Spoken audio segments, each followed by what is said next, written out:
欢迎收看江苏卫视《非诚勿扰》，有请主持人孟非。谢谢大家，欢迎黄澜老师、陈明老师，欢迎杨丽老师来到我们节目。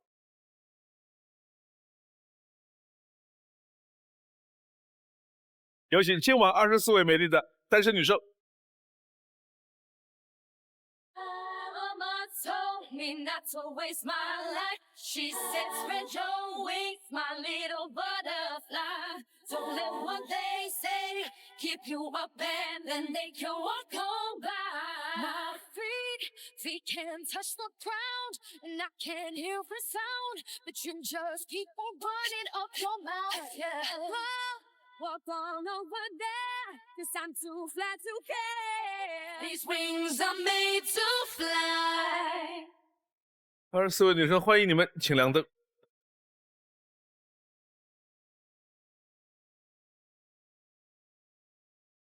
有请1号男嘉宾。Can you feel it? Can you feel it? Sean Block says, can you feel it? Sean Block says, can you feel it? Sean Block says, can you feel it? Hello， 大家好。孟老师好，然后3位嘉宾好，24位女嘉宾大家好，我叫江天，然后今年24岁，来自中国上海。来选你的心动女生。男嘉宾在选择心动女生的同时，系统已经为他匹配出了智推女生。当他进入权力反转的时候，我们将公布智推女生参与恋爱选择。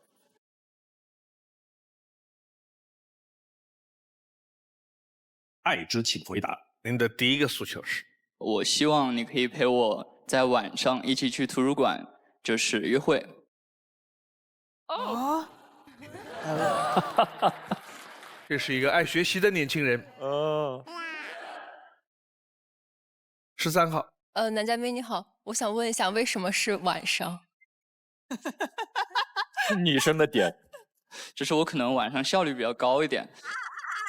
不，晚上什么效率高？读书效率高还是约会效率高？啊，学习效率高。但你的打扮真的看起来不像是爱学习的，你知道吗？没有，不一样，比较反差。你这是偏见。我刻板印象我。刚才那个点我就一直没 get 到这个点。13号女生，为什么是晚上？哎，我的点会问为什么是图书馆？郭琦。男嘉宾你好，我想给你推荐一个就是比较适合晚上去约会的一个地方。南京的红山森林动物园，它是可以夜宿的。Cool。就是你可以看到晚上就是一些小动物会出没，然后白天你有可能会在那个狼群的叫声中醒来。就是不知道这种方式你喜不喜欢？哇哦。我觉得还挺好的，因为我是上海那边的嘛，那边也有就是类似的地方。但会不会影响你学习的效率？狼啊！先去图书馆，图书馆结束了之后去动物园听狼叫啊。第二点，我不希望你介意我每天晚上睡满8个小时。哦。从图书馆回来就睡，要睡8个小时。我的作息就是每天晚上0点睡到第2天早上的8点嘛。我想问1号，你睡几个小时？男嘉宾你好，因为我有段时间我是晚上9点到10点就睡了，然后第2天6点到7点就会起床，基本上也会睡到8个小时这样的情况，然后想问一下，这样的作息方式您能接受吗？可能我还是会尽量利用碎片的时间，就是去补一下觉。你分段睡。你俩都是00后，我是00后里少有注重睡眠的朋友。好，来看片子。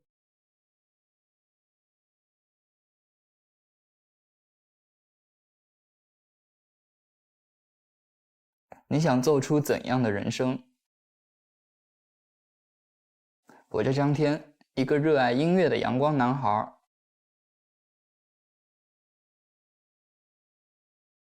我的父亲曾是摇滚乐队的键盘手，很小的时候，家里就有一架钢琴，我却不感兴趣。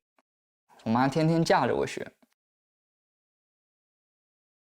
后来，我亲眼见证了一场我爸爸的现场演出，他站在舞台上闪闪发光，深深震撼着我。从那以后，我不再排斥练琴，爱上音乐仿佛是我的宿命。如今，我也组建了自己的乐队，也像我的爸爸一样，成为了一名键盘手。学琴的过程中，我也经常会和我爸切磋交流，这对我帮助很大。我还特别感谢我妈，小时候不理解她，现在想想，没有她的督促，肯定考不过10级。小时候最讨厌的人叫别人家的小孩，越是逼着我，就越不想学。跌跌撞撞考上了一个普通本科，结果有一天表白被拒，他说和我谈恋爱怎么也得是个研究生吧。这算是第一次打击。后来大2的时候，我带着好奇的心态去毕业生招聘会上转了转，我感受到了社会竞争的残酷以及未来就业发展的压力，我第一次有了危机意识。这2件事在当时对我是很大的刺激，我就决定做出改变。我开始奋发图强，几乎包揽了本科生涯的各种奖学金。后来我也成功以专业第2名的成绩考上了心仪的研究生，我也成了别人家的小孩。面对难以接受的要求或有疑问的安排，很多人都不太敢说不，或提出自己的想法和观念，但是我就是一个有点叛逆，喜欢勇敢说不的人。不喜欢的兴趣班，不；超出约定范畴的工作，不；没完没了的再走一个，不；逢年过节才艺表演，不；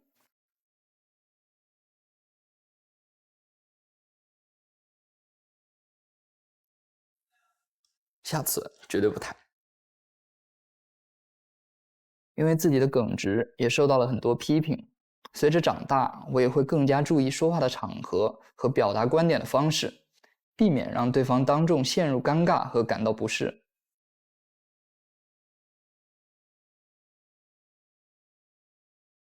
男嘉宾是个很会说不的男生，要不要来唱首歌？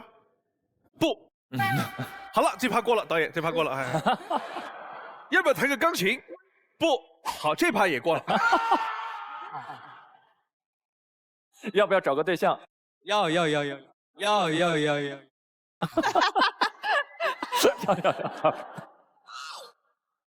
从哪儿开始要？唱歌开始是吧？弹钢琴开始吧。我还想邀请杨丽老师，就是和我一起弹一下，可以吗？可我不会弹琴呀。没事儿，老师。哇哦！那对不起了，各位朋友。这怎么弹呢？你可以2只手一起弹也可以。对。对。很有天赋啊，杨老师。踩个踏板它就好听了。我先开始，你再加入吧。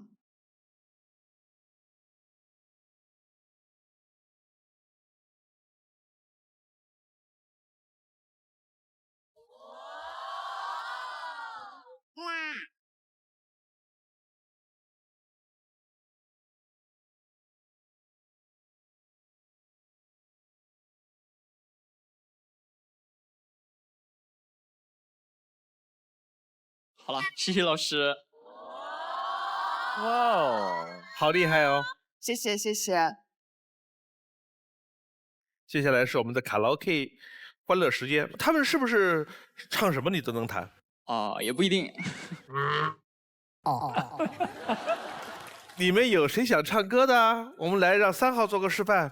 我唱一段《被风吹过的夏天》。我可能没有听过，我听过的话就可以。你唱一句副歌。蓝色的思念突然演变成了阳光的夏天，空气中的温暖不会很遥远。哦，冬天。OK， 我找一下调。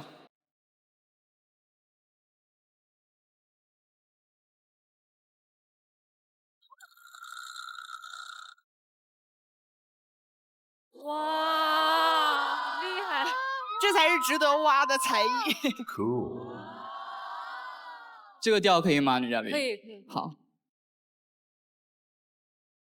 蓝色的思念，挥手对我说一声，四季不变，不过一季的时间，都在回到从前那个被风吹过的夏天。谢谢，谢谢男嘉宾。谢谢女嘉宾。你几岁开始学钢琴的？我是从5岁开始学的，然后学了挺多年的。刚开始学的时候开心还是不开心啊？刚开始学的时候，就是我妈每天架着我学嘛，我当时挺不理解的，就是为什么我弹错了就要打我。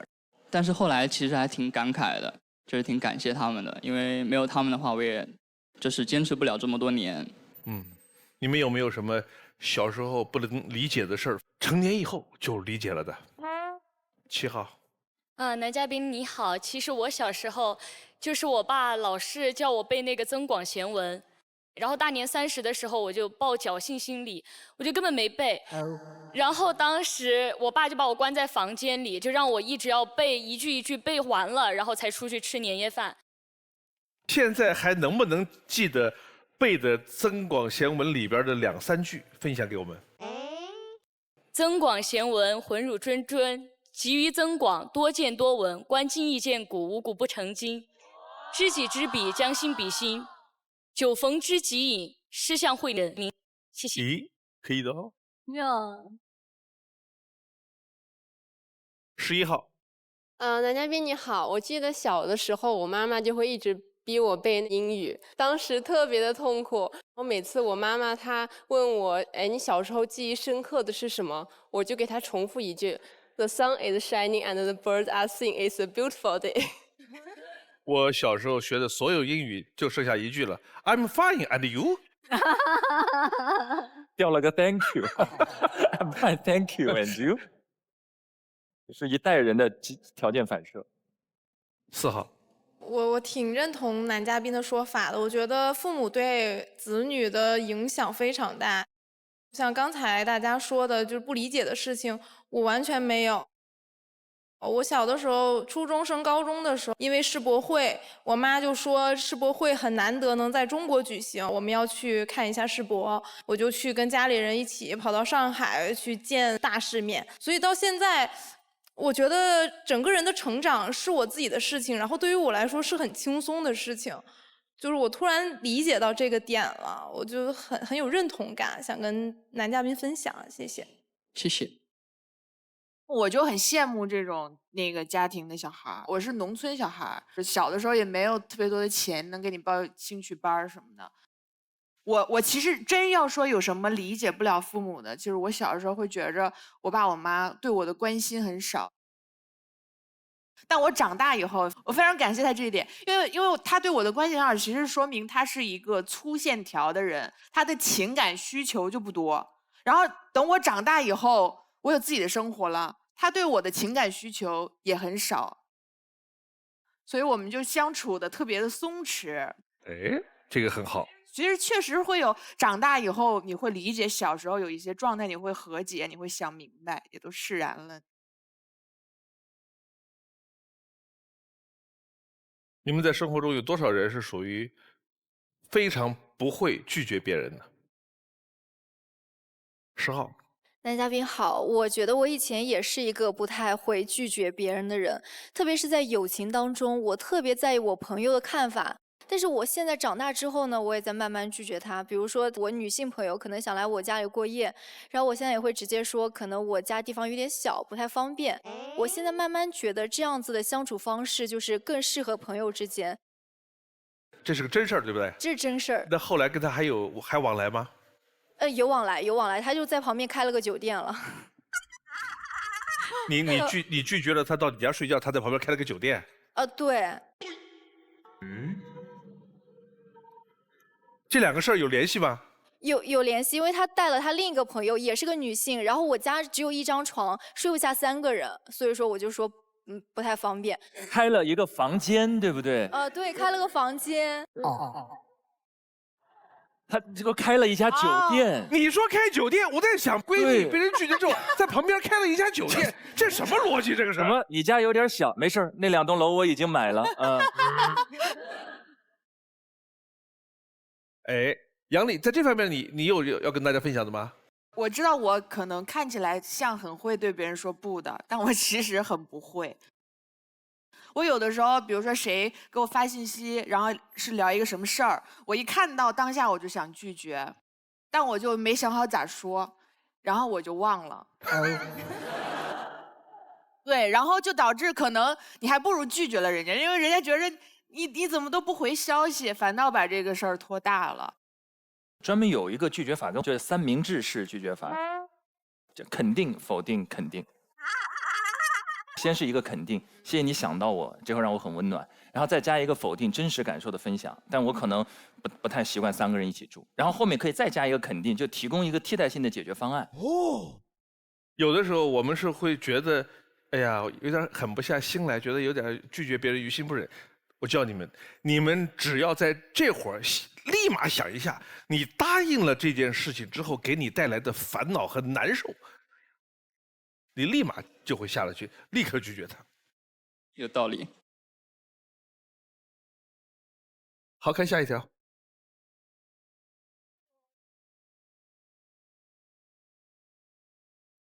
第一眼见到初恋的时候，我开始相信一见钟情。虽然我们是异地恋，但是我们一直都是双向奔赴。有一次，我想要给他一个惊喜，就悄悄地买了车票去他的城市找他。结果到了他的教室，却看到他和另一个男生亲密的有说有笑。我吃醋地问他，他告诉我那是她的男闺蜜。从未听说的男闺蜜让我觉得很没有安全感，而他却觉得是我太较真，争执不下，我选择了分手。恋爱2年半，我都根本不知道还有这么个男闺蜜的存在，而且我也是第一次谈恋爱，很难控制自己吃醋的心情。第2段感情是在我研究生的时期，习惯泡图书馆的我总是能看到他的身影。他总是特别专注的学习，阳光洒在他的侧脸上，那个画面太美了。一次巧合，他坐在了我的旁边，我鼓起勇气想要搭讪，又怕唐突，思来想去，我选择在便签上写下我的问候。就这样开启了这段缘分。有一次，他主动约我参加学校的一个趣味答题活动，我果断答应。到现场后，没想到我超常发挥，顺利拿到了1等奖奖品，一个大玩偶。当着他室友们的面送给了他，他的室友们都在起哄。也是通过这次和他的室友们熟悉了起来。后来在一次气氛不错的约会中，我顺利表白，成功的收获了爱情。后来我也经常请他和室友们吃饭，成功建立起了革命友谊。在我追求过程中，他们也帮我说了不少好话。虽然追求和恋爱的过程很有趣，但结束来得也很突然。关于毕业后的规划，我们有截然不同的期许。他想回家乡工作，我却想去沿海打拼。我希望能早点结婚，他却想30岁的时候再说。未来的不同频让我们分道扬镳。虽然我是个00后，但是我还是想早点结婚。看着身边步入婚姻的朋友，我很羡慕，觉得他们很幸福。我也想有一段这样稳定长久的情感关系，一起为了未来奋斗。亲密关系当中另一半的异性闺蜜这个事儿，历来是一个敏感话题。我来问接下来2个问题，希望大家诚实的回答我。在你们从前和将要面临的亲密关系当中，不能接受另一半有异性闺蜜的举手，我看。花开有时，不负期待。非诚勿扰，马上。非诚勿扰，现在继续。在你们从前和将要面临的亲密关系当中，不能接受另一半有异性闺蜜的举手，我看。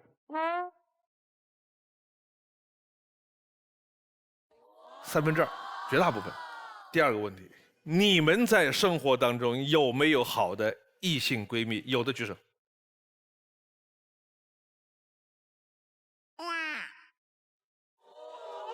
这有1/3了。有一些重合了。那我增加一个问题，觉得自己在这个问题上是双标，举手。有2个、3个。我们请14号发表获奖感言。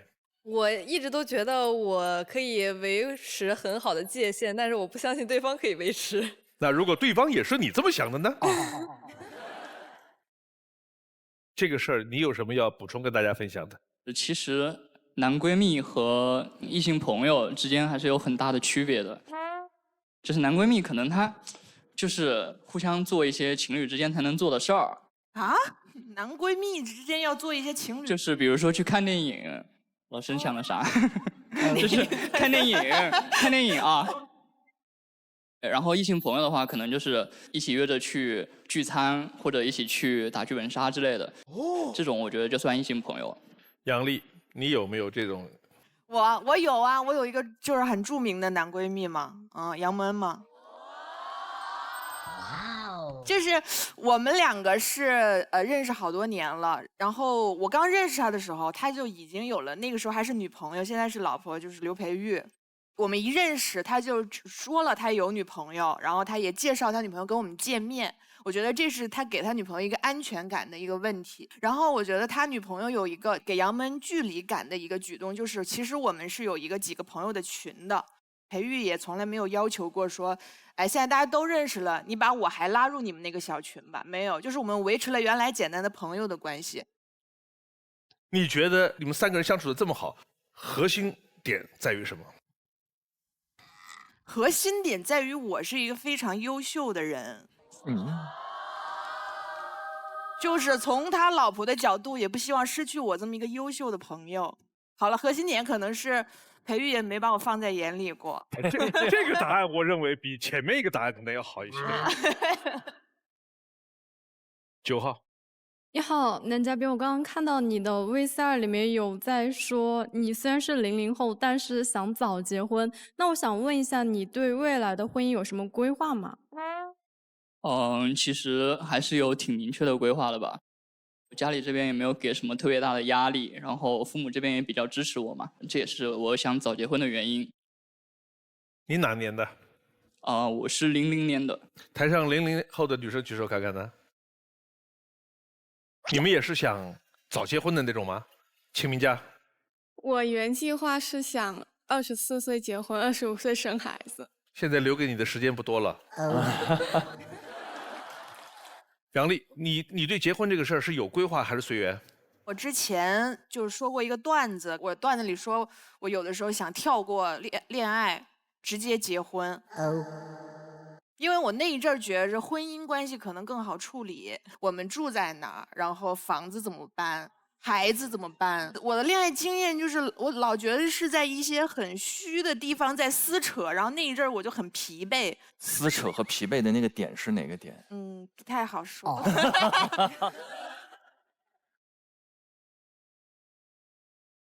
最后一个问题，李凌霄。各位老师好，我是8号女生，我叫李凌霄，目前在大厂做项目经理。男嘉宾你好，我看你的 VCR 中说想结婚是因为身边的朋友陆续结婚了，然后你是受别人影响的那种人吗？不算是受别人的影响吧，因为这个路毕竟是要自己来走的。就是我对于自己的规划是先成家后立业。好的。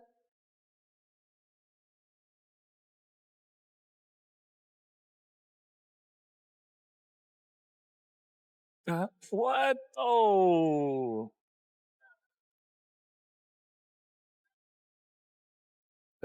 有没有什么要跟男嘉宾说的？你身上最大的特点是少年气，你的恋爱梦想是在图书馆自习，然后你陶醉在一个很单纯而纯粹的音乐的世界里，就你迷人的地方就从这里来，就它远离世俗尘埃，远离烟火气。结婚这件事情，它本身身上带有的天然的世俗属性，会破掉你身上最有优势、最有竞争力、最有特点、最迷人的那种特质。所以大家留灯20多个是在那个梦境里，然后当你说我要结婚、要走向现实、走向生活、买房、生孩子的时候，大家突然被拽到现实中，他会用一个婚姻的标准来衡量你是不是一个好的结婚对象，然后那一下咔就灭了。我觉着像他这么年纪轻轻，然后就能知道平平淡淡和那种紧密的温暖的生活，然后大家互为伙伴，然后一起对抗生活中遇到的困难，或者是享受生活的乐趣，你能感受到这种幸福，我觉着很难得，也很好。这可能是一些有阅历的人才会感受到的东西，但你也有，所以你那个冲突，我觉得也是迷人的。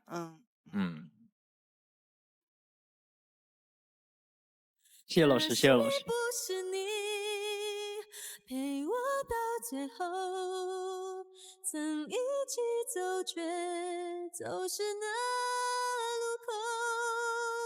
感谢那是你。我觉得表现得还不错，就是我把最真实一面展现给了大家。其实陈明老师的观点，我还印象比较深刻。对于结婚这个观念，这是比较成熟的观念，和我之前对于学习啊，或者是弹琴这种比较不谙世事的这种观念比较有反差感，最后也就导致了我的失败。有请下一位男嘉宾。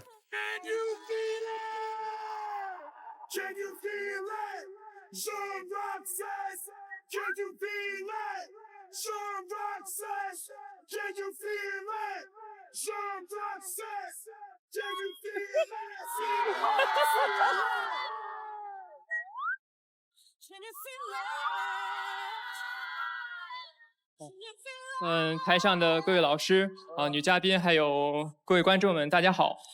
我叫田子轩，我今年23岁，来自天津。来选你的心动女生。男嘉宾在选择心动女生的同时，系统已经为他匹配出了智推女生。当他进入权力反转的时候，我们将公布智推女生参与恋爱选择。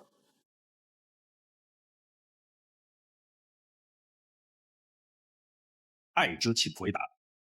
您的第一个诉求是？我希望我可以和对方一起，挑战跟着陌生人一起约会。啥意思？这个是？因为我最近在短视频平台上看到那么一则情侣的 vlog 啊，他们就是在大街上跟着前一对情侣，他们干什么，然后自己跟着情侣就模仿着做什么。比如说跟他们买同一杯奶茶，看同一部电影啊。我觉得这个对于两个人约会来说，是充满新鲜感、充满不确定性的。那他俩要是分手了呢？对，哎，我也想这一块，他俩分手，咱俩也分吧。对呀，对。刺激，他们分手更刺激啊！哎，但他这个思路很好，他可以不同的活动跟不同的情侣，比如说两个人去吃饭，那边有一对情侣就悄悄跟服务员说，跟他们上一模一样的菜。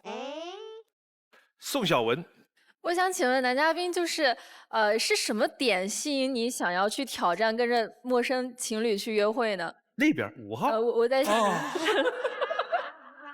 我在这里，男嘉宾，就是我想请问男嘉宾，到底是什么点去吸引到你想要去挑战跟着陌生情侣约会呢？因为之前我有跟我前男友的时候，就是我们一起出去，觉得太无聊了，然后我们找了一个情侣搭子，结果出去了之后呢，我就觉得人家的男朋友又是定攻略，又是怎么样，然后对女朋友就特别好，相对比之下，我就觉得我男朋友啥也不是。所以有没有可能你前男友也是这么想你的？你看看人家的女朋友。17号，我觉得还挺有意思的，因为一对情侣彼此熟悉了，其实都能知道对方的兴趣爱好，想做什么。然后跟着陌生情侣一起约会的话，就有很多不确定性，然后甚至说可以就是体验到很多新鲜的事物。我觉得还挺愿意和你一起尝试的。谢谢，有机会啊。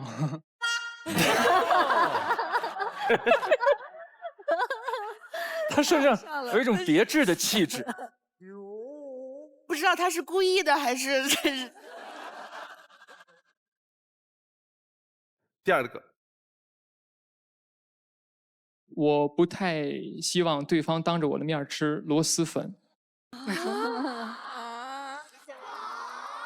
21号。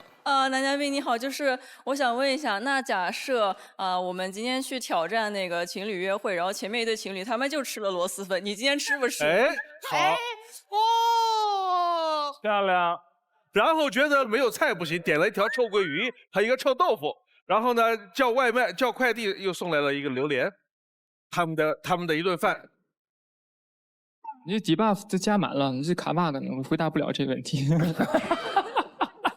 debuff 加卡 bug。24号。男嘉宾你好，你是介意对方在你身在你身上腌入味儿了都啊。在你面前吃螺蛳粉，然后你会闻到那个味道，还是对方吃完螺蛳粉跟你约会，这个你也接受不了？这个倒没有，我只是不愿意在同一空间下他跟我吃螺蛳粉啊，但是我也不会去阻止你这个爱好啊。当然你吃完饭以后，即便身上有味道，我也可以接受，只是不能接受一块吃啊。哦，好，谢谢。好的，来看片子吧。人们常说眼睛是心灵的窗口，那么当我们通过这扇窗去眺望来时的路，我们会看到什么呢？回望高考结束后的那个炎热的夏天，我也站在了人生的第一个三岔路口。金融市场的操盘精英，驰骋法庭的律政先锋，救死扶伤的白衣侠客。随着我的深入了解，我愈发的被医生这个人心仁术的职业所吸引，特别是被称为光明使者的眼科医生，让我产生了深深的向往。于是我毅然决然地选择报考医学院，成为了一名医学生。无论是学习医学知识，创作学科论文，亦或是参与急救抢救、公益宣讲，这些经历都深深地影响着我。医生这个职业的荣誉感，能够帮助别人的成就感，都让我感到满足和自豪。诗人顾城说过，黑夜给了我黑色的眼睛，我却用它来寻找光明。我也希望能够帮助更多人寻找自己的光明。想要实现自己的梦想，离不开好的规划。一页页计划手账，就是我这些年求学生涯的最好见证。我是个特别善于规划自己未来发展的人。刚上大学的时候，我就早已规划好了本科5年的全部计划和目标，每周还会根据自己的具体行程和计划来安排书写手账，并且按时更新，严格要求自己去执行。这种居安思危的学习方式让我感到无比的踏实。有一次辅导员也是非常关心地问了我一句，你每天想那么多，你不会活得很累吗？当时我的想法是，如果你不让我这么想，我反而会更加焦虑。不过后来一个特殊的经历也让我转变了想法。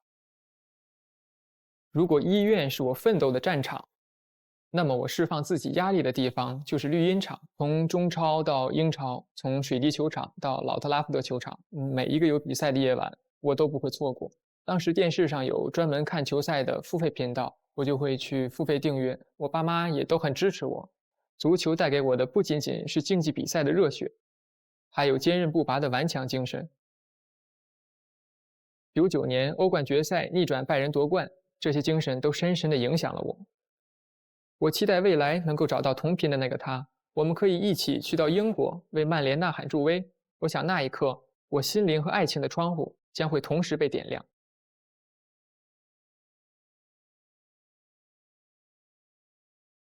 3号。男嘉宾你好，就是我想请问一下，就是2个关于眼科方面的问题嘛。一个是就是如果我们戴眼镜的话，是戴度数和自己度数差不多的，还是要戴浅一点的？就是有什么影响吗？您过18了是吧？我翻个倍，36。看以为刚18呢，看不出来。其实对于未成年来说，我们讲应该是要足脚的，不应该欠脚。尤其对于10岁以下这种在视觉发育关键期的孩子来说，如果你要不给他足脚的话，它会影响视功能的发育。但是对于我们日常工作来说，第一次配眼镜你不太适应，可以适当的欠脚，适合自己是最重要的。15号。男嘉宾你好，就是我身边的医生朋友的话，我知道他们都是非常忙的，就是在他们工作期间基本上是找不到他们人的。我不知道你是不是也是这种情况？我是因为周末来到这个节目，所以只有周末能找到我。那在工作日，就比如说我有很紧急的情况找到你，但是你没有任何回应，那事后你会做出什么样的弥补，或者怎么样去哄女朋友呢？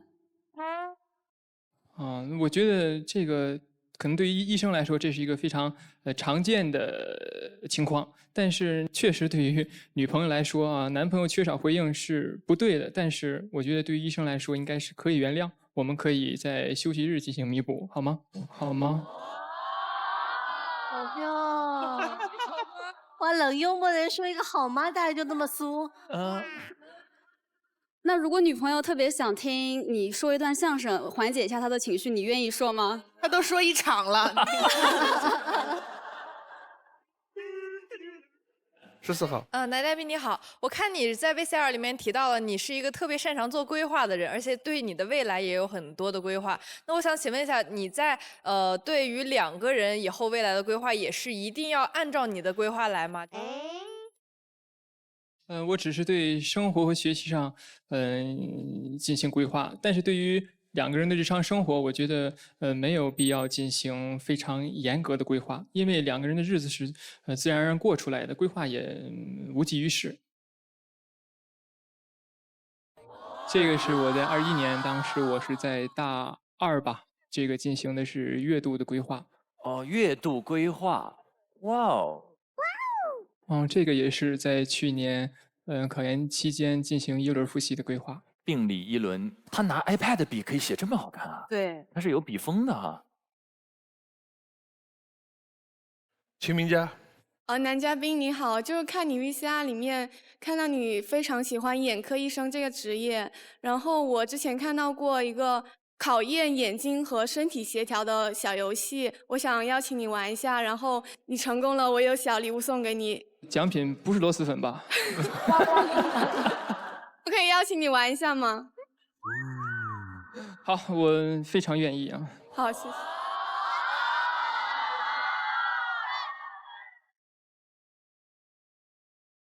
我俩是一条直线，然后我们在原地转10个圈，闭着眼睛转，然后先走这个直线，看谁能先摸到对方的手。就是怎么转？你示范一个，做给我们看一下。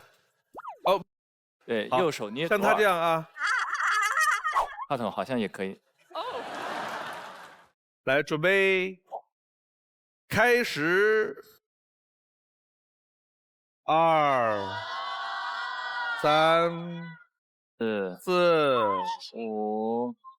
男生还在3，男生你是不是转回去了？转反了，转反了。不是，这也可以吗？7、8。他结束了，你还有3圈。小心，小心，跑这么快！差一步。哇！19号。男嘉宾你好，我想问一下，你平时生活中喜欢喝水吗？好，肯定是喜欢喝水的。那你既然喜欢喝水的话，说明你已经喜欢上70%的我了。希望你可以多多关注我一下。哇！学到了，学到了。这些年比较出乎意料。一开头我就知道是个土味情话的构成，对，但是我就想不到这后边是吧？这高手过招啊，这有点啊。好，来看下一条片子。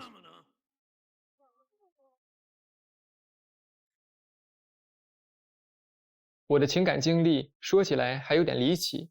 起初是突然有一个同校的女孩和我表白，但是我并不喜欢她，于是就拒绝了。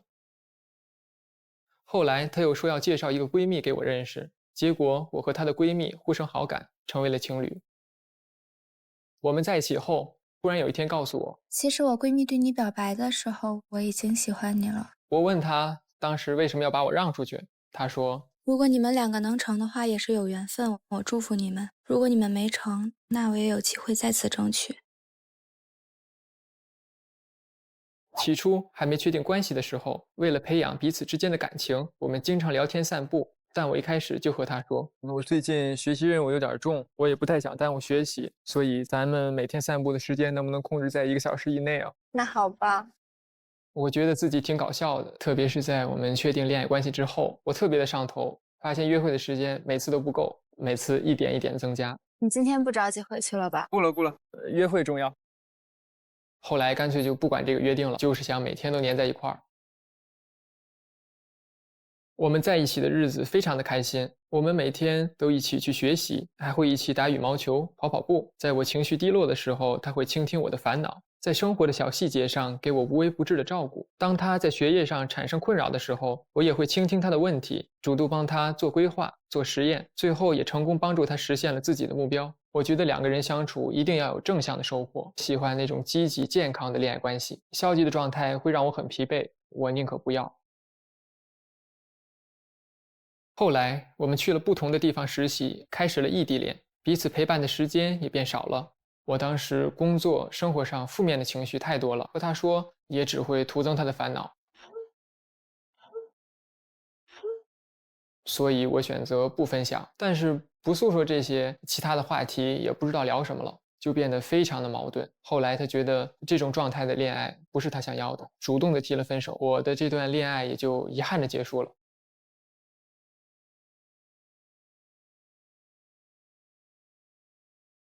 经过这一段的感情经历后，我反思了很多，当初自己过于的内耗，所以影响了两个人的感情。以后我不会再重蹈覆辙，我一直在尝试改变。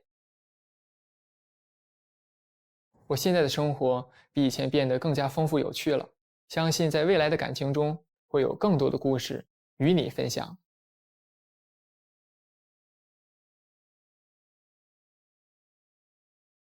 王梦瑶，男嘉宾你好，就是我比较好奇，你和女朋友在一起之后是怎么跟她闺蜜相处的呢？这个一开始她的闺蜜是主动找到我跟我表白了，但是我已经跟她说清楚了。然后后来她这个闺蜜介绍给我也是偶然性的认识嘛。我前女友跟我都是天津人嘛，而且我们还曾经就读于同一所高中，所以我们的共同的爱好、共同话题比较多。然后我就跟她在一起了。而且她这个闺蜜也是主动跟我保持了距离。我觉得两个人做的都非常的到位吧。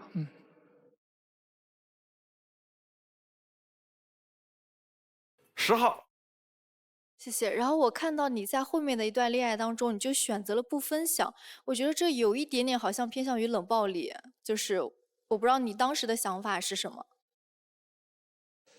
因为我当时可能自己的负面情绪比较多，而且毕竟是第一段这个恋爱的经历，可能欠缺一些恋爱的经验，我说出来会徒增女生的烦恼，所以我就是当时没有分享。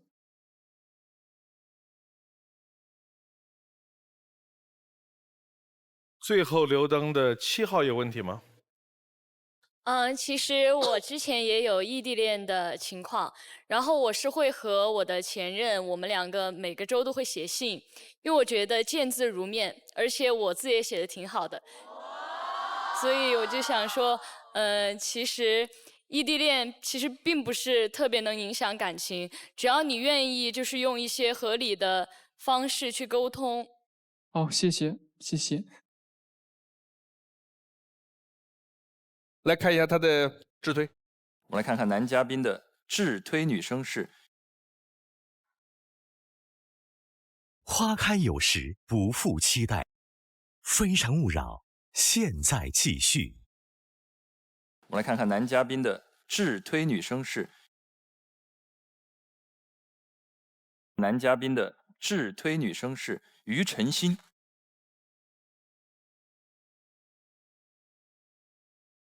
男生性格坚韧沉稳，自信果敢，目标感强，爱学习、思考和探索。感情中在意精神交流，喜欢势均力敌的互助式恋爱。女生的性格活泼开朗，有主见，感情中温暖有趣，真诚坦荡。两个人都追求上进的生活品质，相处中也喜欢分享和探索新鲜事物，偶尔还有欢乐互怼式的小情绪，是有趣又有爱的一对，供两位参考。最后一个问题问2个女生，22号和7号。我想问，如果你为盲人描绘这个五彩缤纷的世界，你会为他描绘出一幅怎样的图景呢？我希望用我对他声音的描绘，去填补他内心看不见的那片空白。好的，谢谢。22号。我会用阳光的颜色吧，让他感觉到这个世界是温暖的。要做最后的决定了，选22号有可能被拒绝，你自己回去，可以牵手。7号也可以自己走，你的决定是？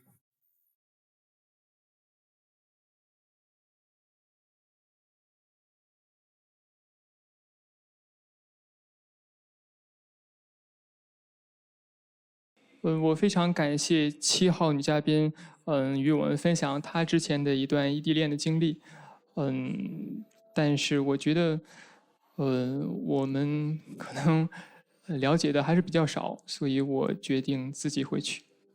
谢谢。他是不是用了三明治拒绝法？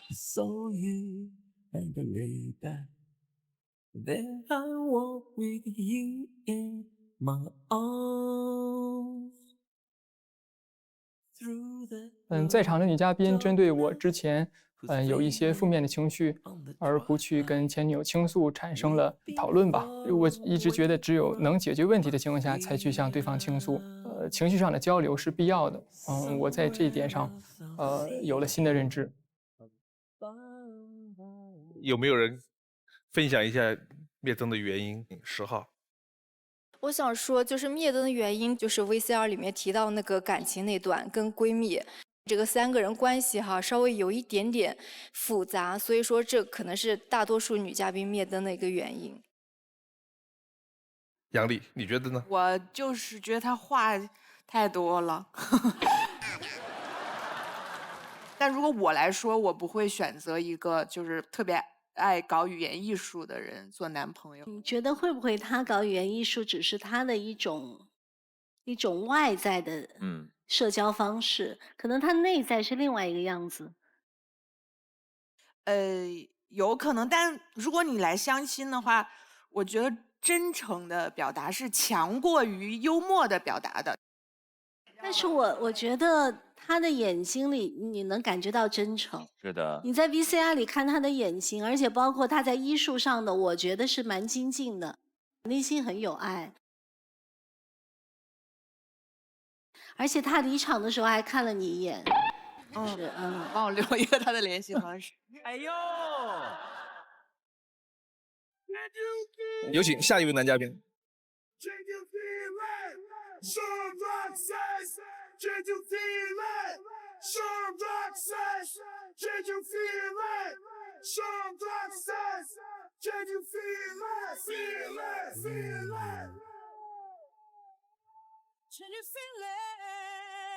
24位嘉宾好，3位老师好，我叫李元凯，来自山东济南，然后今年24岁。推荐。来选你的心动女生。男嘉宾在选择心动女生的同时，系统已经为他匹配出了智推女生。当他进入权力反转的时候，我们将公布智推女生参与恋爱选择。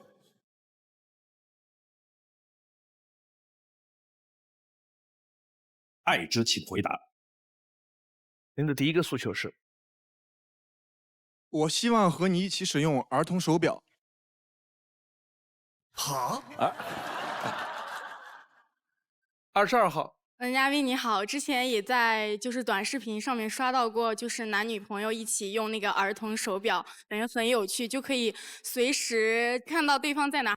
对，这个儿童手表的功能特别多，它呢就是可以观看对方的心跳，包括在哪个地方，然后就是他的心情是否开心。因为我觉得儿童手表是你跟我有一个独特的联系方式。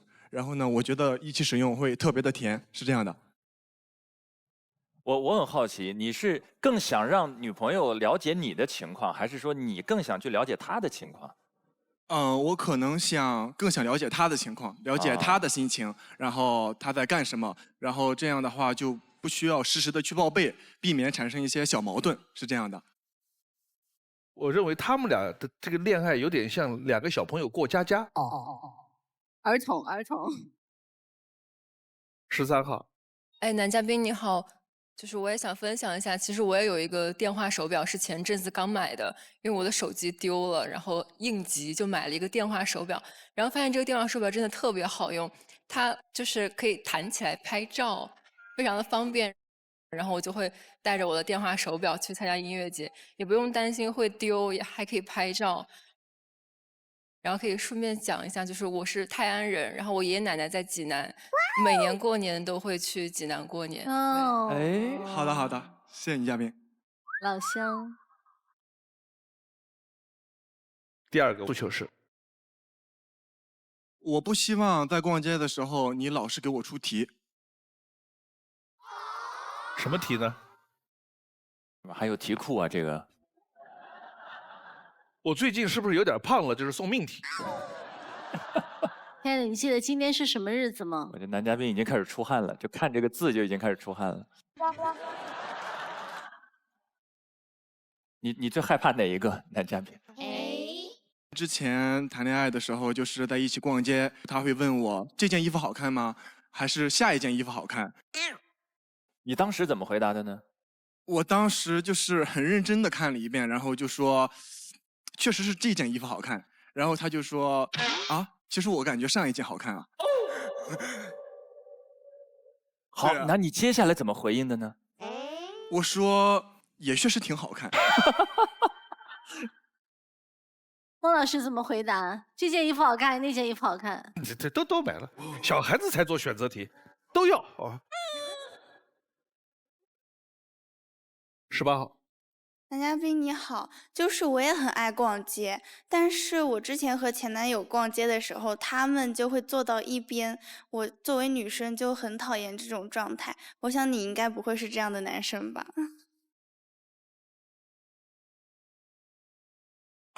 首先我会给你饱满的情绪价值，我会告诉你，哇，你穿这个真好看，特别好看。然后呢，就是会在身边一直陪着你吧。就是如果逛的时间稍微长一点的话，可能会休息一下。我希望有机会我们可以一起逛街。我希望有机会我们可以一起逛街。好，谢谢。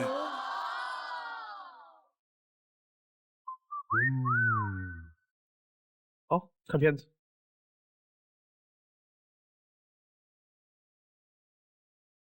故事很长，不是不讲。练完这一组，赛他开场。我是李元凯，从小就是体育生。大学选了休闲体育专业，所以在玩运动这件事上我很专业。篮球、排球、拳击，我会玩的运动项目特别多，攀岩、橄榄球、足球、游泳、高尔夫，甚至钓鱼。有些运动适合单人，而有些运动适合和女朋友一起体验。女朋友运动后的拉伸舒缓，我能包圆。受伤了也不用怕，我会做你的专业康复师。猜猜我现在的职业是什么？运动员、康复师、体育老师？不，都不是。我觉得自己正年轻，可以有更多的尝试。现在入职了一家传媒公司，主要负责业务。自由在风里，答案在路上。我去过很多地方旅行，节油旅行就像是在刷城市副本，比一个人出行体验更好。室友和师哥们都是我的旅行搭子。如果有了女朋友，比起2个人旅行，我更想带着你和我的朋友们一起。都说和朋友在一起是最放松的，但我不是，因为他们特别喜欢拍我丑照，然后做成表情包。不过在我的列表里也都是他们的表情包，大家聊天的时候就喜欢用彼此的表情包，这样气氛一下就活络了。但是给女朋友发的表情包，我就会有另外一套，可爱的小猫、小动物。看到这种类型的表情包，我会偷偷存着，只发给女朋友。对我来说，发情侣互动表情包很能给2个人的感情升温。表情包存了好久了，你什么时候上线？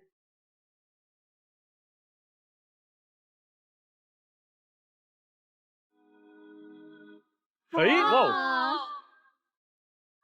哇哦！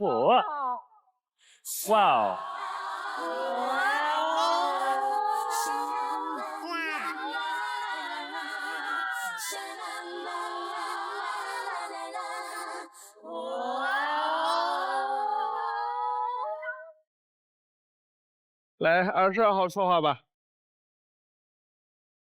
男嘉宾你好。啊，你好，你好。我是旅游中就是从来不做规划的，希望你能带着我和你的朋友一块儿去旅游。然后我的表情包里面有很多可爱的。好的，好的，谢谢。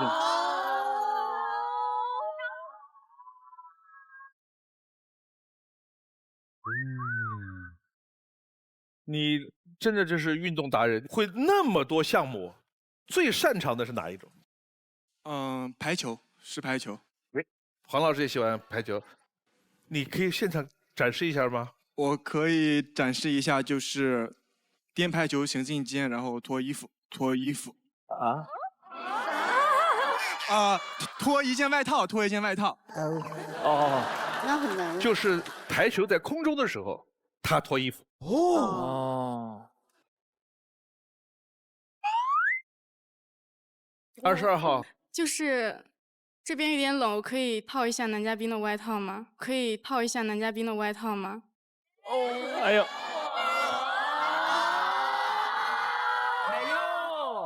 你可以吗？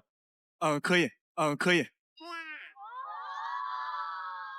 他说可以，但是有这样一个问题，恕我想的比较多。你穿着他的外套感受到的那种温暖和幸福，我们都可以想象。最好的结果是你和他牵手下去，穿着他的外套下去。但如果他牵了另一个人，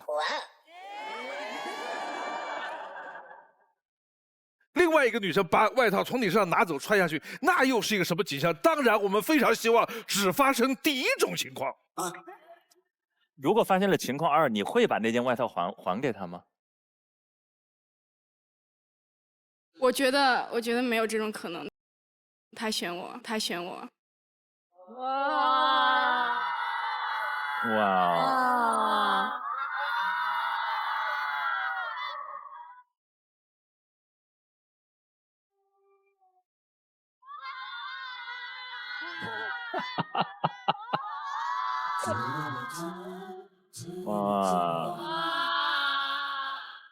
很考验他呀，是递过去还是劈过去？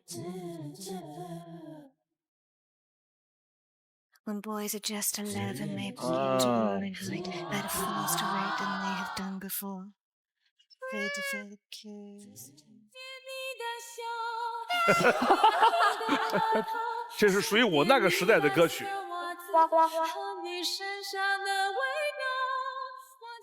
来，开始。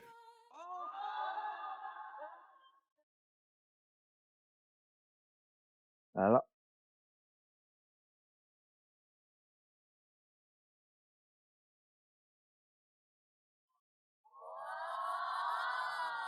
哇！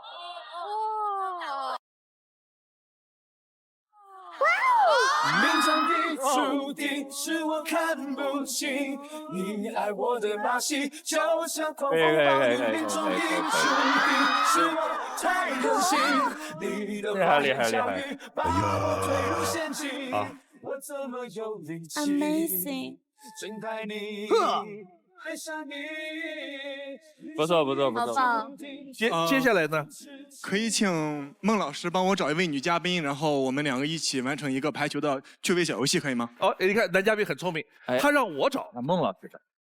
不要得罪任何人。对呀。 22号，你愿意来吗？愿意。你穿的什么鞋啊？高跟儿。你穿的什么鞋都无所谓是吧？嗯。那你来。 哇哦！哎，他穿这个外套很好看，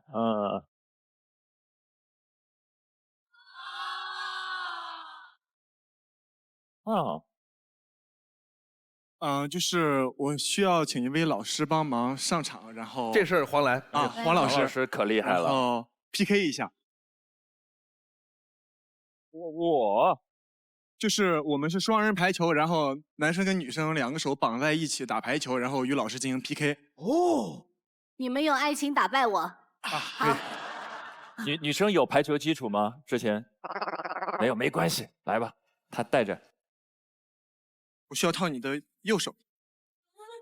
套我左手是这样，然后排球的初始动作呢是需要用你的右手去包左手，所以你得右手放在我这儿。哎呀，对。然后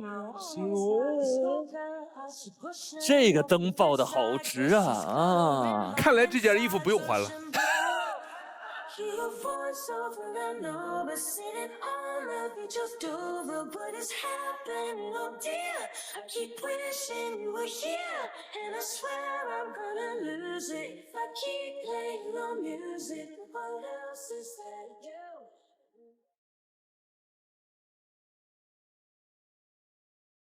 哇哇哦，哎，不错。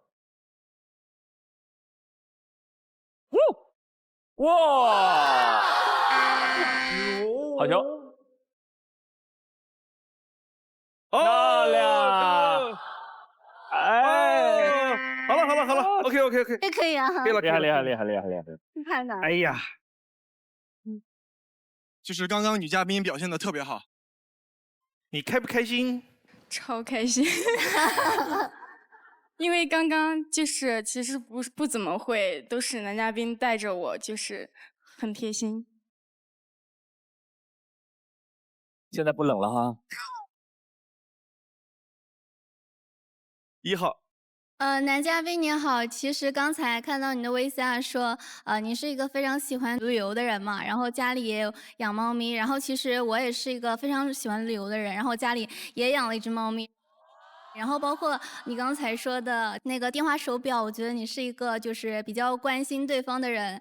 然后其实我觉得我对你还是蛮有好感的，但是被22号抢占了先机，没有办法。然后就是我在台上也挺冷的，但是你把外套给了22号，那只有哎呀，那他剩下能脱的不多了。但是其实我平常是一个非常腼腆的人，然后如果说对另一方有好感的话，我也不怎么能表现出来。但是这一次我决定勇敢一次，把我的想法告诉你。好，谢谢。哦。不过这个真的是有史以来1号最努力、最主动的一次。没有过这么直白的表达。1号是个00后，但是作息非常规律，爱好养生。每天晚上9点到10点左右就基本上上床了，然后早上会早起，然后对生活的这种热情有自己很独特的向往，你也可以多多关注。好，他运动，他养生，你看吗？多好！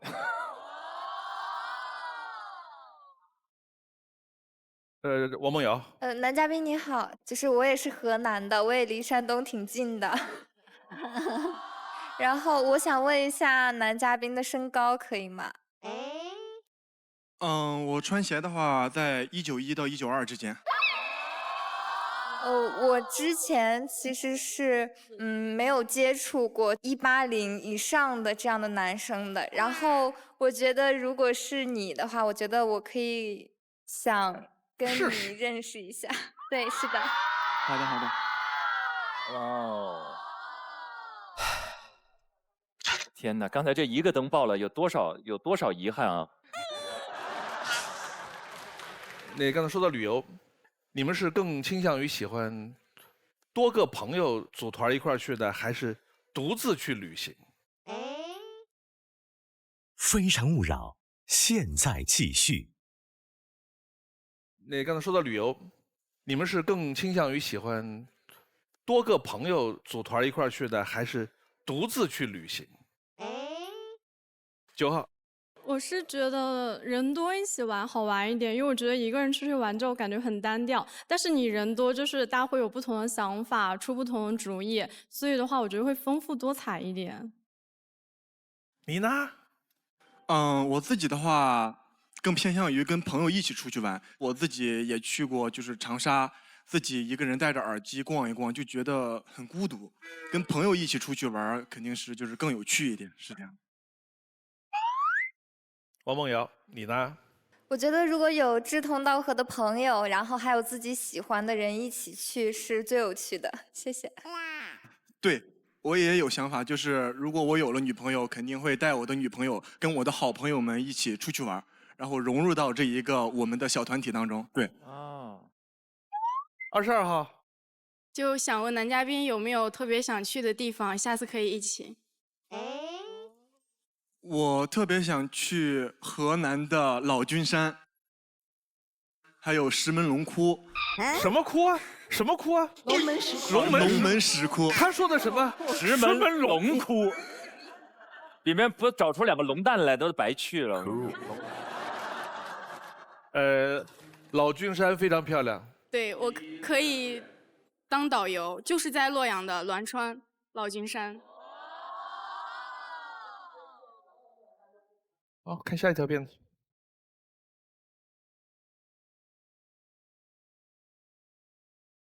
勇敢的人先享受爱情。令我印象深刻的有2段感情。第2任女友是比我大2届的学姐，在一次聚会上，她注意到了我，主动要了我的联系方式。明天见是一句很浪漫的话，但精力不足下的明天见就变成了负担。明天见。明天见。明天见。明天见。明天见。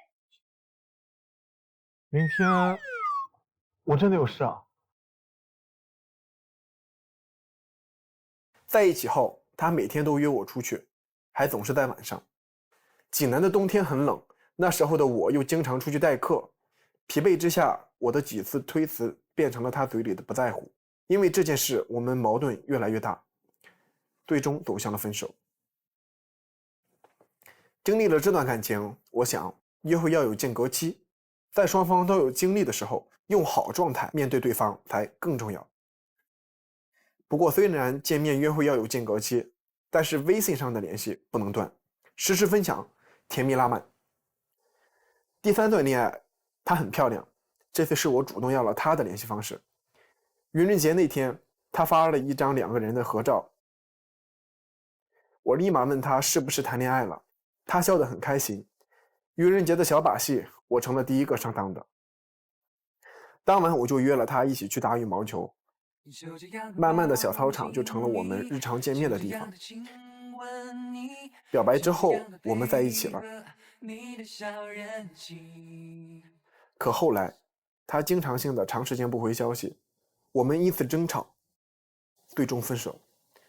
不知道为什么，好像分手之后世界都变小了。我老是遇到前任，教室、食堂、健身房，甚至走在路上都会遇到。心照不宣的是，每一次偶遇，我们都会当作看不见对方，也不搭理对方。如果我提前知道了前任要参加什么活动，也会尽量避免见面。我一直都有一个心里的理想宝贝，他高挑、阳光、古灵精怪，可以陪我参加比赛，给我送水送毛巾，为我加油。未来的女朋友，你会用什么样的方式为我加油打气呢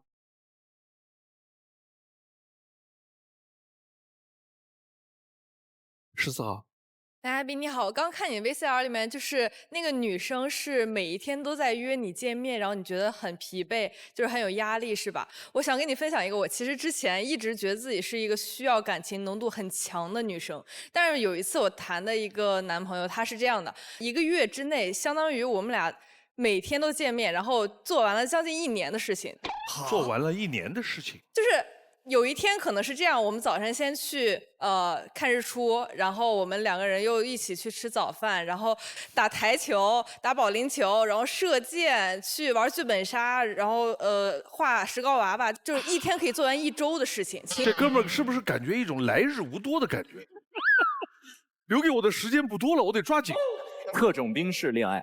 对，所以那段时间就是虽然每次去玩都很开心，恋爱值拉满，但是我真的觉得见面跟上班似的，不缓3、5天都缓不过来。是的，真的很累。所以我就想问一下男嘉宾，如果是你的话，你觉得2个人见面的频率应该保持在1周几次呢？我觉得1周保持在3、4次左右，就是周6、周天肯定是见面的，然后星期1到星期5的话，间隔2到3天可能是这样。他要回血，每次见面体力消耗过大，不缓2天不行。王牧阳，你举手的。就是刚刚的这个问题，我会认为恋爱和生活的这个时间，它是不需要去分配的，因为就算你在生活、在工作的时候，我们两个还是保持这种恋爱关系的。我们有自己事情的时候，就去忙自己的事情，然后我们忙完需要见面，只要想见面的时候就可以见面就好。对，我觉得女嘉宾说的很对，很对啊，对，说的很对。我特别想问一下22号，现在24盏灯可一盏都没有灭啊。我想问一下，你觉得现在其他女生里边，你觉得有竞争压力的来自？啊，我觉得男嘉宾，你觉得呢？这你别问他，这个我们的程序没到那一块儿。我问你，你现在自己感觉到的有可能会给你造成有竞争的？梦瑶吧。老翔。对。13号。男嘉宾你好，我想请问一下，为什么您会觉得跟每个前任见面都很尴尬呢？是因为分手的原因吗？对，这个也包括就是可能性格问题吧。分手了以后就觉得再见面非常的尴尬。你跟前面几个分手的原因分别是什么？就是每天需要见面。每天需要见面，密度太大。第二个呢？密度太大。第二个就是消息不回。第一个叫密度过大，第二个是密度过小。他要合适的，合适的。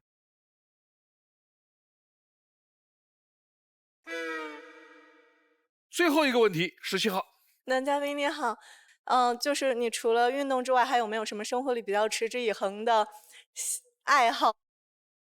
有时间的时候我会去健身，还是健身？然后会上个网，玩玩游戏。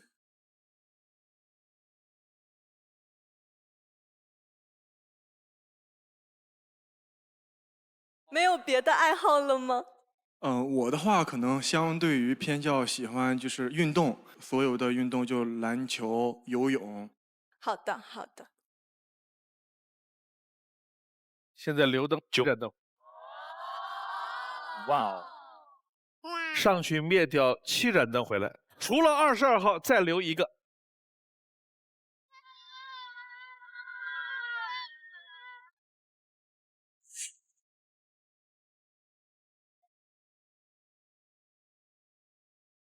哇哦！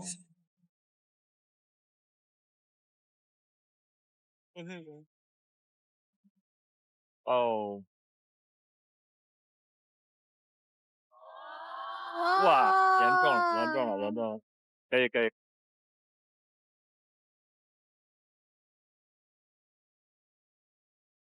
哇！有请12号、22号。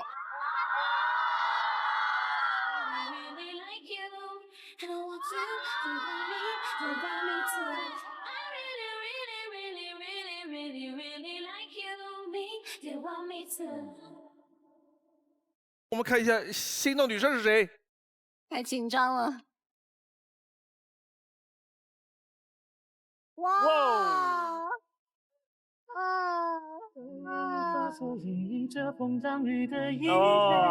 因为我们是摩天早地车的一对，人生不完美。看来这件衣服的归属还是有悬念的。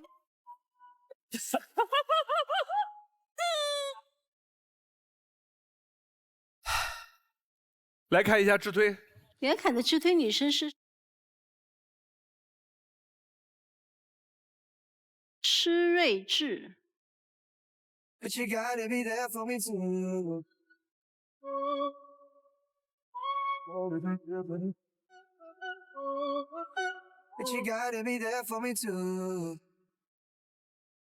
男生阳光、活力、有能量，感情中感性和理性兼具。女生性格随和开朗，善于觉察和照顾他人情绪。前期男生坦诚热情会让女生感觉很好。确定关系之后，女生有时候会有点想黏人，两人都需要更加坦诚直接地表达自己的情感需求。庾澄庆，我的小纠结，选择困难症。它也不困难啊，选起来。网络陪哭员，你选一个。网络陪哭员。刷短视频的时候，经常共情流泪，哭完这家哭那家，明明自己的生活还一地鸡毛，却还见不得人间疾苦。你待会儿该不会哭吧？施睿智，我的缺点，我的旅途，我的周末，我的周末会选择宅在家里做做手工，跟家里的小猫自说自话一下午。到了晚上，去一家平常没有时间去的小馆子，再悠哉散步回家，一周的疲惫都没了。王梦瑶，我想对你说小心愿，自信的我。小心愿，平常喜欢教老年人使用电子产品，遇到好玩的手机游戏也会教他们一起玩，希望给他们的晚年生活增加一些小乐趣。最后一个问题，就是如果你跟我对视5秒，你会对我说什么话？哇！你过去。哇，期待这一刻。各一个，好。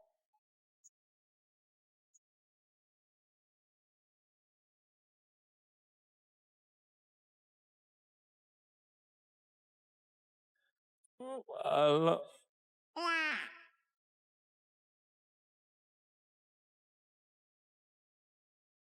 别让我还这件衣服，别让我还这件衣服。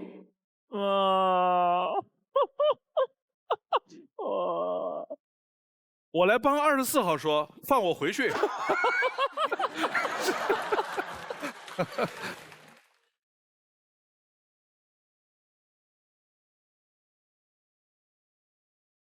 我觉得我们2个人的眼睛一样大。你应该说一样小。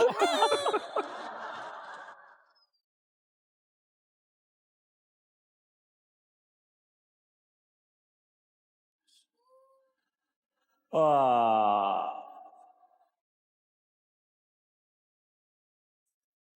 你好，我叫王梦瑶，很高兴认识你。我叫王梦瑶，很高兴认识你。哇！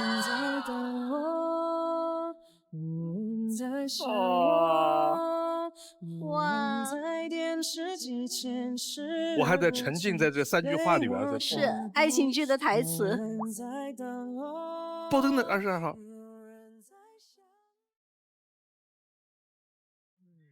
希望能和你有未来，然后我们可以一起去老君山、龙门石窟，可以一起打排球，然后一起做所有的事情。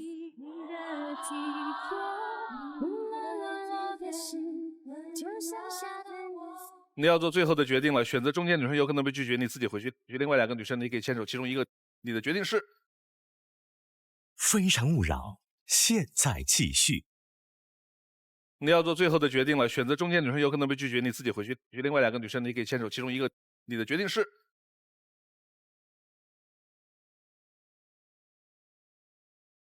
那个，我想说，你好，我叫李元凯。你浅浅的微笑，就像妩媚自嘲。我尝了你嘴角唇膏，我很味道。谢谢你的勇敢，希望下一位男嘉宾也会为你披上外套。谢谢。因为你每个害羞的反应，你浅浅的微笑，就像妩媚自嘲。迎风吹过你的头发，我好喜欢。厚厚的甜蜜感。大家好，我叫王梦瑶，来自河南许昌。我希望找到一个就是他可以处理好我和男生父母之间的关系和比较有责任感的这样的一个男生。男嘉宾的心动女生12号，王梦瑶。心动女生王梦瑶。其实我一直会觉得我是一个被动的人，但是我还是想表达一下对你的好感。我选择心动女生。我觉得如果是你的话，我觉得我可以想跟你认识一下。对，是的。你好，我叫王梦瑶，很高兴认识你。你好，我叫李元凯。在身边，只是纯白里面对我隐藏。